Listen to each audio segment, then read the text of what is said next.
This is pretty typical of our east side forest.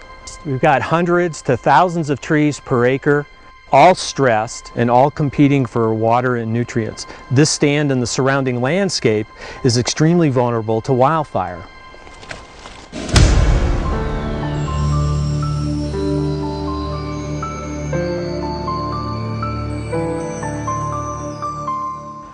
Fire is a natural component in the ecology of every Oregon forest. Historically, fire in a dry forest would clean out the small trees and brush every 5 to 10 years, leaving larger, widely spaced, healthy trees that were more fire resilient. Today, when fire comes, all or most of the trees die. It shouldn't be this way in many of our dry side forests. I've made a career out of studying fire. People are afraid of it. It can quickly sweep across a landscape, it doesn't respect property lines, and it can destroy more than just trees.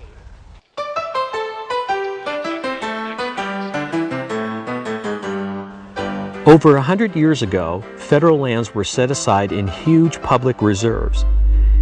In 1910, the Big Burn swept across portions of northern Washington, Idaho, and Montana, consuming millions of acres in just a few days.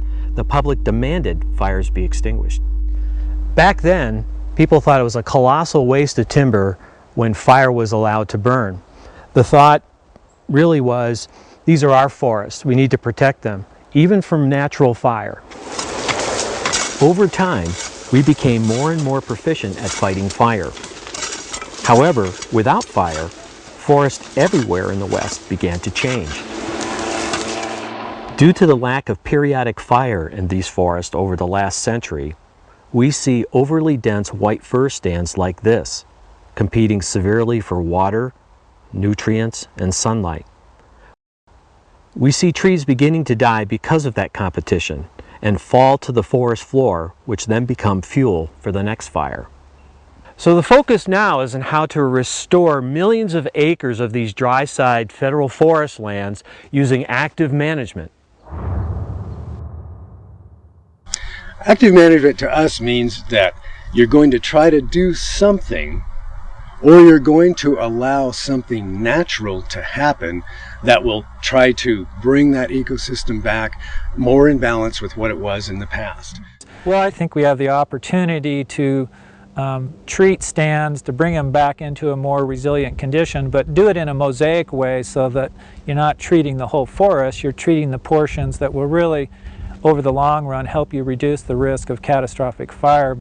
In dry forest types, active management does mean something different. We're looking at thinning from below, even mowing down fuels, and reintroducing prescribed fire. And that kind of active management is necessary to reset the trajectory of the woods that we have. We actually have to take an active hand in removing trees because the amount of fuel here is so abnormal that you cannot just do it with fire and have fire come out with the result you want. You have to put these forests in shape to accept fire so that fire can do the very best for you.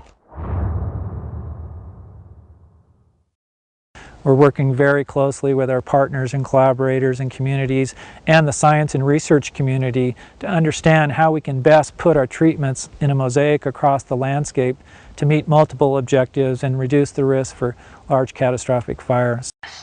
And we've talked a lot about collaboratives, and collaboratives do provide an alternative vehicle or way for folks from different interest groups to come together and talk about what are the different visions we have for federal land management. Collaboratives provide the table to say, well, where do we agree that things should happen in the forest? Where do we agree that things are out of whack? With a growing consensus to restore the health of dry side forests using scientifically proven methods, the economic side of the equation needs to be factored into the solution as well. Without the economic infrastructure, the harvest equipment, mills, and people to run them, forest restoration quickly becomes a societal cost instead of paying its way through sustainable biomass and lumber production. It is a concern that the logging and mill infrastructure is disappearing in Oregon. Our mills today have retooled to take smaller material or in a variety of material and create a variety of products, and they are a necessary part of the restoration needs of our dry side forests. So we need to have some of that industry here, but it needs to be sized appropriately to fit with what is sustainable. Without the mills, the loggers, and all the necessary equipment, we can't do the ecological work in an economically viable way. We do have a vision for federal forest lands. We would love to see, where appropriate, fire play its appropriate ecological role.